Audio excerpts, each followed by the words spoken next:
I did want to stick with the preseason. I know we kind of talked about Jaden Ivey.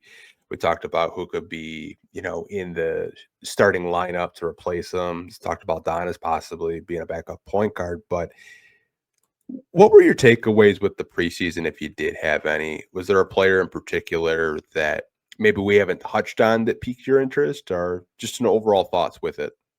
Yeah, I would start with the overall thought that the identity hasn't gone anywhere. Like Hmm. that wasn't, like the demeanor and the way that team plays was not a fluke. Like that did not go anywhere. And so seeing that like very prominently throughout the preseason was definitely encouraging in that light. It was cool to see Asar Thompson be able to kind of get more run. Then he led all the starters in minutes throughout the preseason. And it was kind of fun to see him a little unleashed in, kind of more of what his role can be this season, of some of the more ball handling responsibilities, and just seeing him wreaking havoc the way that he usually does. Um, I know this is another bell that we've been ringing all off season, but it just continues to ring true. I'm really fascinated to see what a year two Ron Holland run can be, because he already looks significantly improved in some key areas. Specifically, that jump shot is looking real. Hmm. And on top of that, like it's other, it's hard overall to really glean anything else, because like I think, didn't Malik Beasley shoot like terribly in the preseason last year, and then he broke the team's all-time three-point shooting record by All-Star break.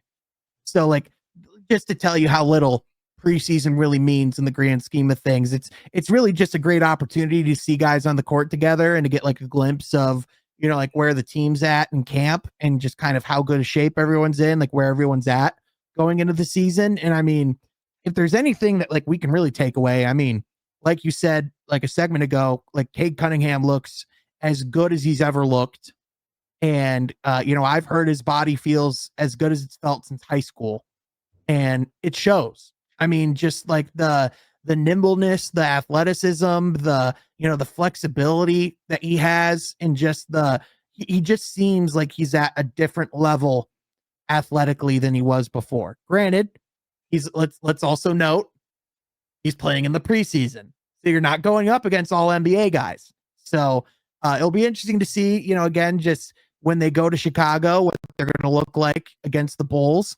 Obviously, the Bulls are probably going to very prominently remember how those last couple of games before the All-Star break went last year, and will probably be pretty motivated to not have that type of start to the season. But at the same time, I mean, there's reasons to be encouraged, and despite the injury stuff, a lot of things to be excited about going into the season. I agree. Cade looked phenomenal. Something we talked about on your show, on your podcast, was conditioning, and like what it would take for him to kind of take another just leap and a step. And man, he looked unstoppable. Yeah. Some of the layups, man, especially that alley oop that he had to catch from Tobias. Like, some of them were just crazy. Granted, it's not up against starters, but I think it kind of showed you like what he worked on this summer, and he looks like, how do I phrase this? He looks even better than he did last year, and I thought he looked great. It Yeah. looks like it's a whole nother level, a whole nother gear. Like the 3-point shot looks good. Getting to the free throw line looks good. The defense looks great. Like, he just looks really energized. Looks like he's already in midseason form. Like, I knew that there was another gear with Cade. I just didn't know like how fast he could kind of elevate his game. And I know, granted, it's preseason, but man, that looks like a top 5 player watching him out there. Yeah, I think he firmly enters the chat for the top 10, top 5 conversation this season, if that's the Cade Cunningham that we're getting every night. And I mean, the 3-point shot looks as good as it's ever been, which I think that's tied to the conditioning, in my opinion. I think he's always had a really good jump shot. It's just been the matter of having the legs to get it off. It's always been, a lot of shots coming up just short, or not quite having the gas to finish some of those opportunities. But I mean, again, if that's the Cade Cunningham that Detroit can expect every night, I mean, he's gonna have very little problems. And so, again, that's just everything you want to see from your franchise star already in year 5, really year 4, based off of the year 2 injury, but somehow year 5. Can I mention a player to you that's probably not getting a whole lot of shine that I came away with and just really impressed? No, no, I'm kidding. Go right on that. Go right on ahead. I was really impressed with Javonte Green in the limited Yeah. time that he got. Being Yep. a disruptor, being a defender, he did hit a couple of 3-point shots, which I know he's not like, a 40% 3-point shooter, but no, league average, like around 32 to 33%. He's a guy that I think JB might lean on a little bit more than I was expecting this year, just based off of the preseason. He looks good. Yeah, he fits the system really well. And I'm sure that's one of those guys that like JB probably went to Trajan and was like, "Hey man, that's someone who doesn't get enough run." Like that's someone like who could come in and play a role in some capacity. And if I mean, I can imagine, like, can you imagine some of the lineups that you can possibly have if you really want to go small, or like still kind of like have that length? Like we could see some really funky lineups this year. Like, can you imagine like Cade, Sasser, Asar, Green, or like Holland, Asar, Green, and I like beef stew. I know that's 6 and you have to like take someone out. You know what I'm saying? Like I can't Yeah, do math, but all that to say, like you could throw out some really funky small ball or like positionless, like yeah. really weird lineups. Yeah, he Math. was yeah, I get what you're saying. I mean, I think it was the first preseason game, Duncan Robinson decided to go to the bench, and he didn't have a sub, and it was like 4 versus 5. I was like, Yep. "Yeah, that's preseason basketball. That's Oh the game yeah. I love. This isn't Uh-huh. hockey, fellas." Yeah. There's like a certain point, even as someone who like as like a basketball lover, I feel like it's like you watch the first half of preseason. It's like, oh, this is great. And then you see like, and then like the second half, you see very different lineups on the court. And it's like, well, let's get to Tuesday. Let's get to the season starting. Yeah, I was really impressed with, Javonte Green. Yep. There was a lot of discourse with the SAR, and it was more just with the free throws. Obviously, he didn't make, um as much as I think the fans wanted him to make. I was impressed with his handle. I think his handle got a lot tighter, and he was finishing with, shots with either hand, which is something that we didn't really get to see a whole lot of. I mean, like, what were your just impressions with him throughout the preseason? I feel like you could definitely see the impact of the strength that he added on this summer. Like just kind of being able to like almost like barrel into opponents going into the paint. And just like you could notice even on defense, like, like not being moved as easily, like just you could definitely see the impact of that strength that he added on. The free throw stuff, obviously, I mean, if you're not going to be able to make your 3-point shots, you better make your free throws, especially as someone who can get to the lane and get fouled as much as he can. I'm not too worried because again, it's just preseason that could potentially, be improved upon. And I know that's someone that gets into the gym a lot and works really hard. Again, I'm excited to see what Nassar looks like beyond beyond what was clearly some form of minutes restriction he was on last year, because you look like the average minutes played was the exact same in the postseason as it was in the regular season. So now to be able to play like 30 plus minutes a night, I think he's going to be able to be unleashed, a little bit more. And those are definitely the areas where it's like, if you're not going to do that, you better at least go out and you better at least go out and make some free throws. So, again, definitely something he has to work on. And I would just urge fans, like, I get you want to, like want to see everything in place and, see those players take next steps, but, patience. Yeah. Yeah. I was really encouraged to see, like, JB was actually making him bring the ball up the court, operated a lot of the half court, and Cade was Yep. playing off ball. I know you mentioned with Jaden Ivey being out, maybe that could be a secondary ball handler, but what were your just kind of impressions with him just being able to have those on ball reps, and did you have any takeaways with it? Yeah, I think it has the opportunity to open up the offense more and to expand his role and get more creative in different ways. on the offensive side of the ball. Like I think Asar has a really high, really high IQ. I'm not worried about him making too many wrong plays. I can envision, like situations, especially towards the beginning of the season, where mistakes can be made or turnovers um, can happen because like defenses can telegraph what's going on, or if there's like a particular person who's trying to get it to. But I think the more ways that you can open up, the opportunity for Cade to get the ball in the half court, to not have to, bring it up and work his way to the basket, or to work his way individually to every point that he gets. Like we've seen when Cade's able to get off ball, that does allow him to open up his game more and to mix it up. Like obviously you want him, being the primary ball handler, you want him to be the initiator and the guy who starts a lot of things, but to have that option to turn to, like I think the more of those guys you can rely on, the better. And if he does do well, like that does negate the need or not make you feel that lack of point guard depth that the Pistons might be experiencing. Yeah, I think with just him bringing the ball up the court in half court settings, I did see areas of improvement, especially when the defenses did sag off on him. Yep.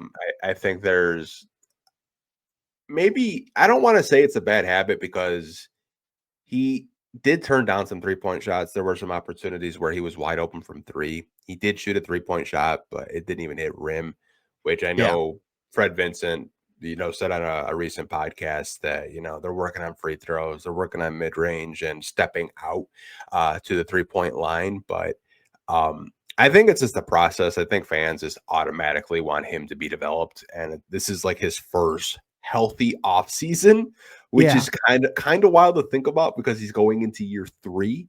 But I mean, I feel like there were some takeaways with the SAR, both positively and negatively. But I think it's just a process with him, and it might take him a couple of years just to fully being able to take the ball up to the core, hit those 3-point shots, get to the free throw line, make his free throws. But overall, I was pretty impressed with him.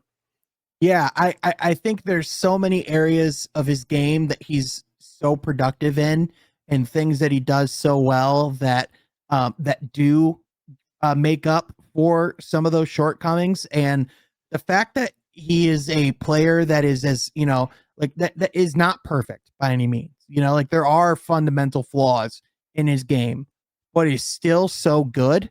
And even without a 3-point shot, is still seen as like a prime breakout candidate. Like to me, that says everything in itself.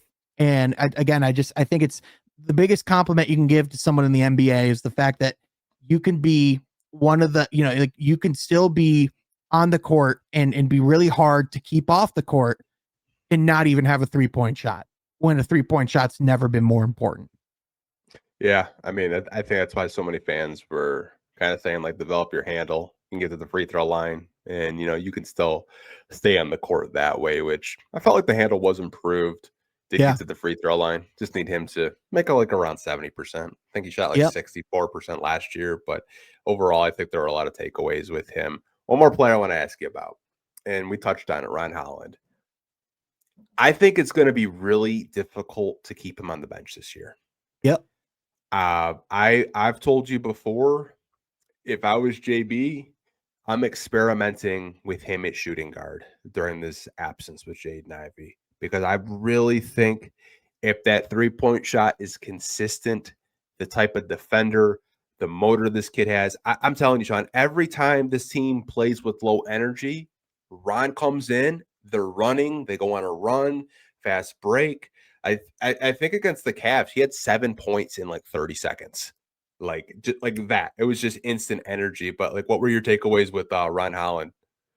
Yeah, I mean, again, I think the year 2 leap for him is right in front of him, and he has everything that he needs to go out and to be even better this season. I think, like we saw him come in and be that spark plug off the bench and really provide, like that really consistent defensive presence with the occasional like offensive contributions, whether it be him driving to the basket, which by the way, he just continues to be really freaking good at, his improved jump shooting through last year that just continues to, look really solid into this year. I think to your point, especially as we get closer to Jay Ivy's return, I think there's a really good chance 10, 15, 20 games in that by the end of that run, Ron could be that person in the starting lineup. And at the very least, if he's not, in the starting lineup, he's going to be someone that they bring in very early off the bench and someone that, you look at the minutes in the game and it's like, oh, they have a very hard time not having Asar and Ron on the court together. Because if at least one of those guys develops a reliable 3-point shot, you have a really dangerous duo on your hands to deal with if you're another team. Just defensively, what they can do to hound you, how fast both of those guys are in the open court, how much spacing they'll provide vertically, but then also the fact that you have a guy like Ron who can also step out from beyond the arc and apparently shoot it as well as he's been shooting it of late. So, if that does translate, that could, that potentially, that 9-5 duo could be a very real thing. Yeah, it really could.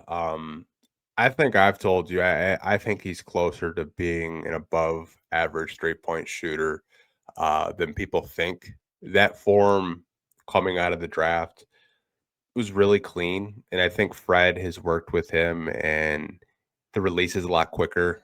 The landing space looks a hell of a lot better, straight up and down, no wasted motion. Um, I think there's a real chance that he's going to be in the starting lineup. Could see him at shooting guard, could see him at small forward. Who knows? JB might just go absolutely crazy and have one of those guys at power forward. But I mean, there's a lot to like with him, and those are the three guys that I was looking at. I also saw Stu. Stu shot way more threes in the preseason, which I think is something that a lot of us were kind of asking, why weren't you shooting threes? We even saw two big lineups Yeah. last preseason game. But I mean, you expecting Stu to, be more of an offensive threat this season? Yeah, it definitely seems like there's more of an emphasis for for him to shoot that three if they need him to. I think Stu, from a post touch standpoint, is a little underrated as far as like what he's able to do. When he is close to the basket, as well as like, obviously his ability to space the floor. I definitely think that's someone that they can rely on. More on the offensive side, especially on that second unit. I think they're going to need more from a little bit of everyone because, it's not just the 3-point volume that they have to replace from a Malik Beasley. It's the scoring volume because, he was the second unit offense. Like there were other players who scored on occasion, but through hell and high water, it was Malik Beasley providing the scoring for that second unit. And so, I think he's certainly someone that, like he's really good in the pick and roll. He's a fundamentally sound basketball player, and he's always done pretty well with his touches. Like again, is he a world beater? No, but he's more than capable. He's tough as heck around the rim, and I think if given the opportunity, he could definitely go out and thrive. And I continued like I can definitely continue to see him like develop into kind of like that, not like prime Al Horford where he's like a Hall of Fame player, but like like later career Al Horford, where like you're still like a really like solid contributing player that does everything really well and is just really high character. Yeah, I mean, defend the rim, space the floor, can pass, set some good picks. Yep. I think there's a lot of value in Isaiah Stewart, especially, off the bench. Don't know if JB is going to do that too big lineup. I kind of like jokingly said it on a recent podcast. I was like, well, we don't have a backup four. Hey, Stu, come on down. Like, I don't know if JB's going to do that, but it'll be interesting to see because he did shoot a lot of threes under the Monty year. I think he shot like what 38% that year and pretty good Yeah. volume. So it'll be interesting to see how much he is used in like pick and pop situations with the second unit, or even if he's out there with Cade and the starters. But I just need him to, if you give me good 6 to 8 points off the bench, I think I'm good. Yeah, and honestly, just continue like whatever you do, like with like the floor spacing, just don't keep him away from the basket for too long Mhm. because he's a really good rebounder. on the offensive and defensive glass. Like he's someone that you just need him by the basket because that's where he's best. Like, yes, he can space the floor. Yes, he could potentially play the four if you need him to. Like he can do those things, but he's shown you time and time again, just let him cause havoc in the paint and he will do exactly that. So that's just where I really stand with it. Not to be old man yells at cloud, but he's just, he's a good center. Yeah, I mean the contract that he's on, I think is you look around the league with some of like what these backups are getting and some of these the center market and where it's at. That's a damn good contract. That's a damn good contract. 15 million Yeah. for a player like him. I mean, I think you're getting one of the best shot blockers in the league, and if he can contribute offensively, I think the contract just gets better and better as the years go on. Yeah. And I think that's that's one of those players that you want to have in your locker room at all times, if possible. And even that final year in 27-28, it's a team option. I would be shocked if they didn't pick that up. Like shocked. Yeah, I mean, they're probably picking it up the way the salary cap is and the way NBA money is just distributed now. Yeah. You'd have to be a fool not to pick that up. I don't I know we're projecting years away, but I would like to assume that this team is still fairly competitive in the Eastern Conference, and maybe they're a top 3, top 4 seeded team in the East competing with all the top dogs out there. And I feel like Stu is one of those guys that um might not show it in the box score, but just from a culture standpoint, you mentioned it, just a voice in the locker room, a leader. I think that defensive grit and that mindset, it starts with Isaiah Stewart. Yeah. He like Cade Cunningham might be the face of the team. He might be the franchise, star, but Isaiah Stewart's the heart of the team. 100%. Like, what there'd probably be no dog pound without Isaiah Stewart. No. No. He is the dog in the dog pound.